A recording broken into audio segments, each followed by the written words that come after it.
सत्संग के लिए, ध्यान के लिए कभी बहाने मत करिए। लेकिन आज आदमी की प्रवृत्ति ऐसी हो गई कि जहां सत्संग की बात आती है, अच्छा कभी कर लेंगे, लेकिन कोई गलत काम करना हो, गुस्सा करना हो, लड़ाई करनी हो, हम तुरंत तैयार हो जाते हैं।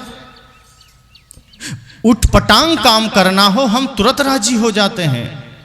लेकिन सही काम करना हो, हम कहते हैं ये हमसे नहीं होगा। किसी बच्चे से आप कहिए भजन सुनाओ, सिर खुजलाता है। आप कहिए कोई फिल्मी गीत सुनाओ, तुरंत सुना देगा। आप किसी को कहिए जरा भजन सुनाओ, राष्ट्रगीत सुनाओ, सिर खुजलाएगा। लेकिन उल्टे सीधे गीत जो आज सुनता है, कोई कहीं सीखने नहीं गया हो, लेकिन वो सुना देता है। आप कहिए किसी महापुरुष का नाम बताओ, वो आदमी सिर खुजलाता है, लेकिन हीरो हीरोइन का नाम वो तुरंत बता देता है। आदमी जो सीधी बात है उससे कट के चलता है, उसको नकारता है। आप किसी को कहिए बैठ के यहीं ध्यान करो, वो आदमी उठ के चल देगा। आप कहिए जरा सेवा में मन को लगाओ, वो नहीं लगाएगा। आप कहिए जरा प्रेम में जिए, वो नहीं जिएगा। आदमी की मनोवृत्ति है, आदमी का जो मन है वो सदैव उल्टा करता है। उसको ध्यान की कहिए, वो झगड़े में जाता है। उसको प्रेम की कहिए, वो क्रोध में जाता है। उसको सत्संग की कहिए तो वो मछली बाजार चला जाएगा। सदैव आदमी उल्टा चलता है। एक आदमी नया घर बनाया, गांव में पहली बार चमचमाता हुआ घर।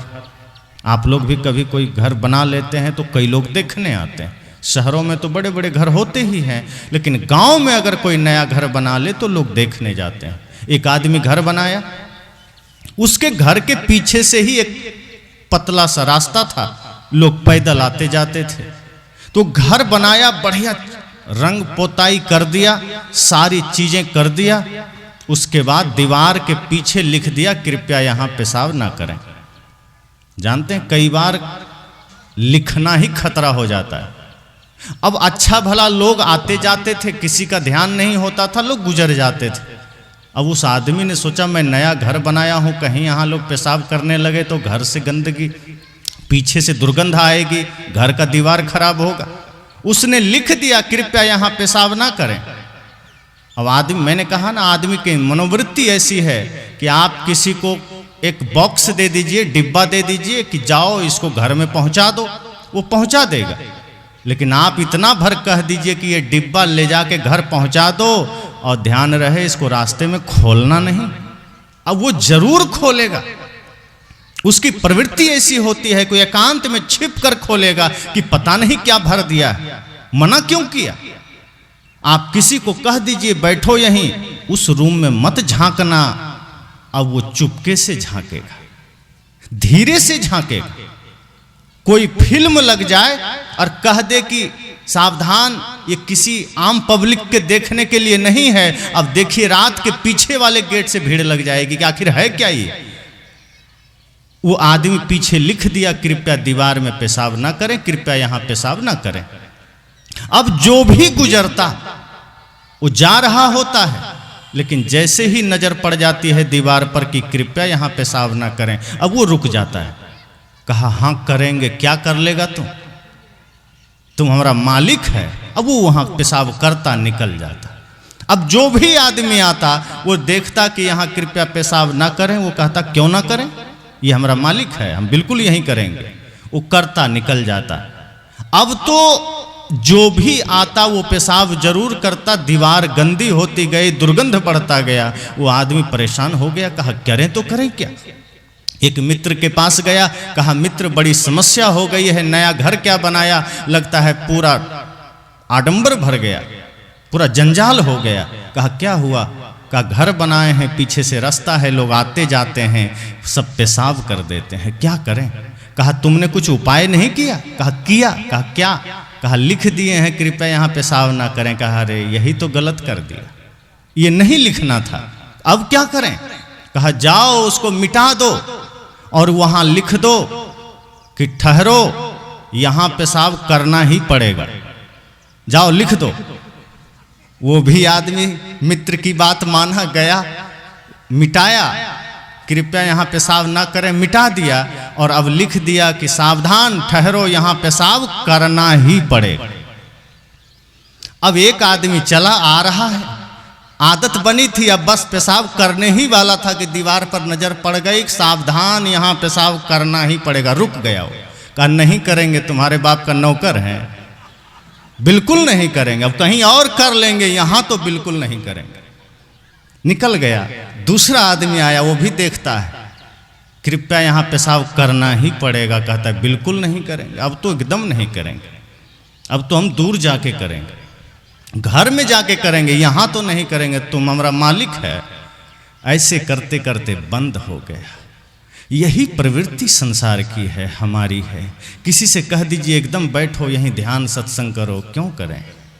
भाई में झगड़ा मत करो, वो आदमी अवश्य झगड़ा करता है। परिवार में झगड़ा मत करो, वो अवश्य झगड़ा करता है, बहाने बनाता है। क्या करें, हमारे पास धर्म के लिए समय नहीं है, क्या करें, हमारे पास भक्ति के लिए समय नहीं है। आदमी अपनी शक्ति नकारात्मक सोच में लगाता है, निगेटिव थिंकिंग में लगाता है, और इससे होता क्या है, हमारी शक्ति तो खपत हो जाती है, शरीर की शक्ति तो निकल जाती है, लेकिन कोई सृजनात्मक काम नहीं होता, विध्वंसनात्मक काम हो जाता है, बिगड़ने वाला काम हो जाता है। साहब कहते हैं अपनी शक्ति को सृजन में लगाओ, अपनी शक्ति को प्रेम में लगाओ, अपनी शक्ति को भक्ति में लगाओ। ये मत सोचो कि सामने वाला हमसे मीठा व्यवहार करेगा तो ही हम करेंगे। ये बहाने मत बनाओ कि सामने वाला ने गाली दिया तो हमने गाली दी। अरे सामने वाला कुछ भी दे, टीवी में तो बहुत लोग गाली बकते हैं, आप क्या गाली देते हैं? रास्ते में चल रहे हैं, कुत्ता भौंकने लगा तो क्या आप भी भौंकने लगते हैं? जिसकी जो आदत है करे, अपनी जिम्मेदारी लीजिए कि मुझे क्या करना है, दुनिया क्या करती है उसको उस पर छोड़ दीजिए, सामने वाला क्या करता है उस पर छोड़ दीजिए। अगर सामने वाला कुछ भी कर रहा है, आप सोचिए कि मुझे प्रेम में जीना है, मुझे भक्ति में जीना है। पर आदमी बहाने खड़ी करता है, आदमी कहता है क्या करें, सामने वाला गाली दिया, मुझे देना पड़ गया, मैं देना थोड़ी चाहता था।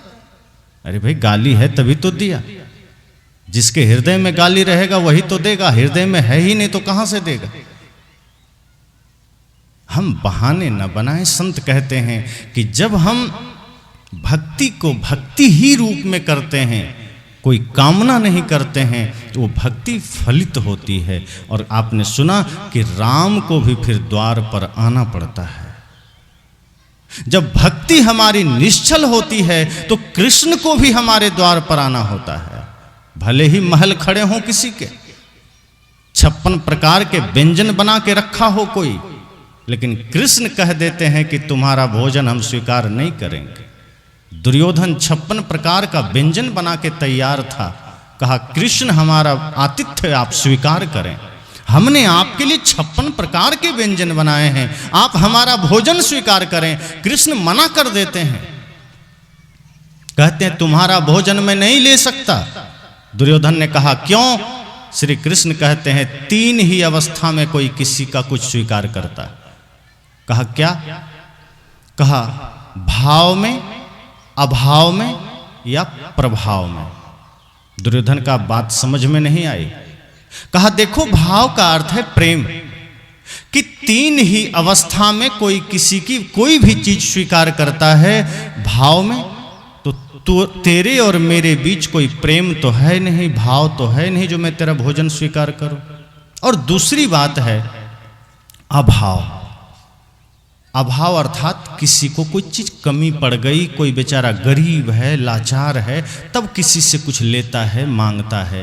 कृष्ण कहते हैं कि अभाव में तो मैं हूं नहीं, तुमसे ज्यादा सामर्थ्य मेरे पास है, तुमसे ज्यादा दौलत मेरे पास है, तो मैं तेरा भोजन दूसरी अवस्था में भी स्वीकार नहीं कर सकता। या तो मैं भूखा होता, मेरे पास कुछ नहीं होता, तो मैं स्वीकार करता। और तीसरी बात कृष्ण कहते हैं प्रभाव, अर्थात तुम इतने शक्तिशाली हो कि तुम्हारे डर से हम तुम्हारा स्वीकार कर लें, कि तुम्हारा प्रभाव हम पर हो, कि तुम इतने भयंकर हो कि हम तुमसे डर के तुम्हारा भोजन स्वीकार कर लें। कृष्ण कहते हैं ये भी बात नहीं है, क्योंकि तुमसे ज़्यादा शक्तिशाली हम हैं, तुमसे ज़्यादा सामर्थ्य मेरे पास है, तो मैं तुम्हारा भोजन नहीं स्वीकार कर सकता। और दुर्योधन घर मेवा त्यागे, साग विदुर घर खाए रूखा। और वो कृष्ण विदुर के घर चले जाते हैं और क्या खाते हैं? साग खाते हैं। जब निश्चल भक्ति हो तो कृष्ण को भी आना पड़ता है, निर्मल भक्ति हो तो राम को भी आना पड़ता है, लेकिन हम तो बहाने बनाते हैं। एक घटना कहकर वाणी को विराम दूं। एक विद्यार्थी था, वो बहाने बनाता था। मैंने कहा जब हम अपनी शक्ति सृजन में लगाते हैं हम बहुत आगे निकल जाते हैं। जब हम समाज उत्थान में अपना शक्ति लगाएं, माता पिता अपने बच्चों को सही संस्कार देने में शक्ति लगाएं, तो आज पुनः हर घर में भगत सिंह जैसा बच्चा जन्म लेगा, पुनः श्रवण कुमार जैसा बच्चा जन्म लेगा। लेकिन बचपन से ही आप अपने बच्चों को वो संस्कार नहीं देते जो हमारे ऋषि मुनियों ने अपने बच्चों को दिया था, या जो हमारी सनातन संस्कृति में बच्चों को दिया जाता था। आज हमारे बच्चे वो भौतिक और पाश्चात्य संस्कार ग्रहण करते चले जा रहे हैं कि माता की भक्ति क्या होती है, पिता की भक्ति क्या होती है, गुरु की भक्ति क्या होती है, राष्ट्र की भक्ति क्या होती है, इसका उसे ABCD भी पता नहीं होता। वही आज के संतान वृद्धाश्रम में अपने बूढ़े माँ बाप को भेज देते हैं और माँ बाप आंसू बहाते हैं, क्या करें हमारे बच्चे तो हमें वृद्धाश्रम भेज दिए। आपने बचपन में उसको संस्कार ही नहीं दिया। माता की सेवा कैसे होगी, पिता की सेवा कैसे होगी, आपने संस्कार नहीं दिया। आपने उसको ABCD सिखा दिया, आपने उसको दुनिया भर के सारे जनरल नॉलेज सिखा दिया। सूर्य की दूरी कितनी है, पृथ्वी की दूरी कितनी है, अमेरिका कहाँ है तो रूस कहाँ है, तो वहाँ का राष्ट्रपति क्या है, ईसा मसीह कौन है तो अल्लाह कौन है। आपने सब कुछ सिखा दिया, लेकिन प्रातः काल उठ के रघुनाथा माता पिता गुरु ना वही माथा, आपने ये सिखाया ही नहीं। और जिस दिन आपने ये सिखाना शुरू कर दिया कि मातृदेवो भव, पितृदेवो भव, आचार्य देवो भव, निश्चित मानिए हर आंगन में श्रवण कुमार का जन्म होगा। फिर कोई माँ वृद्धाश्रम नहीं जाएगी, फिर कोई पिता वृद्धाश्रम नहीं जाएगा। मैंने कहा जब हम अपनी शक्ति सृजन में लगाते हैं तो बहुत आगे निकल जाते हैं। वो विद्यार्थी अपनी शक्ति सृजन में नहीं लगाया। शिक्षक ने कहा कल तुम लोग 4 चित्र बना के लाना, चूहा, बिल्ली, कुत्ता और गाय। सभी चले गए, होमवर्क था। दूसरे दिन सभी विद्यार्थी चूहा, बिल्ली, कुत्ता और गाय के चित्र बना के लाए। और वो जो बहानेबाज था, जो पढ़ने से ज़्यादा इधर उधर लड़ने में मन लगाता था, निगेटिव में मन लगाता था, वो चित्र नहीं बनाया। वो खाली कॉपी ला के मास्टर साहब को दे दिया। मास्टर साहब सबका कॉपी जांच किए, देखा सबका सही है, चूहा, बिल्ली, कुत्ता, गाय। लेकिन वो आदमी देखा खाली कॉपी। मास्टर साहब कहते हैं इधर आओ, तुमने नहीं बनाया? उसने कहा सर बनाए थे। कहा तो हुआ क्या? कहा क्या बताएं, बहुत मुश्किल से बनाए थे। कहा तो है कहाँ? कहा पहले चूहा बनाया, और चूहा बनाने के बाद जैसे ही बिल्ली को बनाया, बिल्ली ने चूहे को खा लिया। मास्टर साहब भी सिर ठोक लिए। कहा कैसा विद्यार्थी से पाला पड़ गया। कहा अच्छा ठीक है बेटा, तो ये बताओ अब बिल्ली कहाँ है? कहा सर हमने कुत्ता को जैसे ही बनाया, कुत्ता के डर से बिल्ली भाग गई। मास्टर साहब कहे अच्छा ठीक है, तो कुत्ता तो होना चाहिए, इसमें तो कुछ भी नहीं है, कुत्ता कहाँ गया? कहा सर उसके बाद हमने गाय का चित्र बनाया और हमने सींग थोड़ी सी लंबी बना दी, उसकी लंबी लंबी सींग से कुत्ता भी डर के भाग गया। मास्टर साहब का अच्छा बेटा ये बताओ तो गाय कहाँ है? कहा गाय बना के हम लेते ही आ रहे थे, रास्ते में एक किसान हरी हरी घास लेके जा रहा था, गाय देखी और भाग गई उसके पीछे, इसलिए मेरे तो पूरे मेहनत पर पानी फिर गया सर, क्या करें? सर ने कहा तुम जैसे विद्यार्थी हो तो स्कूल का तो बंटा ढार ही हो जाएगा। यही शक्ति तुम चित्र बनाने में लगाते तो इससे बढ़िया बना लेते, लेकिन बहाने खोजने में तुमने लगाए, नहीं बनाने पड़े इसमें तुमने लगाए और तुम उसी में सफल हो गए। लोग कहते हैं लादेन इंजीनियर था, लेकिन उसने अपनी शक्ति संसार को विनाश करने में लगाया। रावण ज्ञानी था, लेकिन उसने संसार को नष्ट करने में शक्ति लगाई। बड़े बड़े आतंकवादी जो पकड़े जाते हैं, आप सुनते होंगे, कोई IITian होता है, कोई इंजीनियर होता है, कोई बहुत मतलब शिक्षित होता है, वैज्ञानिक होता है, लेकिन वो अपना मन, अपनी शक्ति, अपना विचार नकारात्मक में लगाता है, मारने में लगाता है, हिंसा में लगाता है। और जहाँ नकारात्मक शक्ति है, जहाँ हिंसा है, जहाँ नफरत है, जहाँ घृणा है, संत कहते हैं वहाँ शांति हो ही नहीं सकती। जहाँ नफरत है वहाँ आनंद हो ही नहीं सकता। आप एक परिवार में रहते हैं, आप अनुभव करेंगे कि जब भी आप आपस में नफरत और घृणा में जिएंगे, आपका घर घर नहीं रहता, वो मरघट बन जाता है। अगर आप 4 परिवार एक साथ रहते हैं और आप चाहते हैं स्वर्ग का आनंद मिले, आप नफरत को छोड़ दीजिए, घृणा को छोड़ दीजिए, एक बार अपने अपने अहंकार को छोड़ करके एक दूसरे के प्रति पूर्ण समर्पण के भाव से जीने की कोशिश करिए। वही घर जो कल तक आपको मरघट लगता था, आपको स्वर्ग मालूम पड़ने लगेगा। लगेगा कि यही पिता जो कल तक काल नजर आते थे, लगेगा यही तो जगत पिता महादेव हैं। वही माँ जिसका चेहरा भी ठीक नहीं लगता था, वही माँ में जगत जननी का दर्शन होने लगेगा। वही पति जो कल तक आपको निकम्मा नकारा लगता था, आज दिव्य लगने लगेगा। वही पत्नी जो उल्टा नजर आती थी, आज वही सुंदर लगने लगेगी, क्योंकि वो सुंदरता संस्कारों से आएगी, वो सुंदरता विचारों से आएगी। अपने बच्चों में ही नंद गोपाल कृष्ण की छवि आप निहारने लगें, आपको लगेगा यह घर ही मंदिर बन गया, यह घर ही स्वर्ग बन गया, यह घर ही मंदिर का आंगन बन गया। इसलिए मैंने कहा कि यह सत्संग हमें वो शिक्षा देता है, समर्पण, कि हम कैसे गुरु के चरणों में, भगवान के चरणों में अपना सहज, निष्कपट, निश्चल समर्पण रखें। जब हम प्रार्थना भी करें तो हमारे भाव में शकुनी का कपट जाल ना हो, बल्कि विदुर की निष्ठा हो। हम भक्ति जब करें, शूर्पणखा की कूटनीति वाली चाल ना हो, बल्कि मां सबरी की निष्कपट भक्ति हो। जब हम सत्संग करें तो मंथरा जैसी चालें ना हो विचारों में, बल्कि संत मीराबाई जैसी कृष्ण की भक्ति हो। और जैसे ही हमारी प्रवृत्ति बदलती है, कभी कोई आदमी गलत नहीं होता, जैसी प्रवृत्ति होती है आदमी वैसा ही हो जाता है। हमारी प्रवृत्ति सात्विक होती है, हम देव बन जाते हैं, और जैसे ही तामसी प्रवृत्ति होती है आदमी दानव बन जाता है। वही व्यक्ति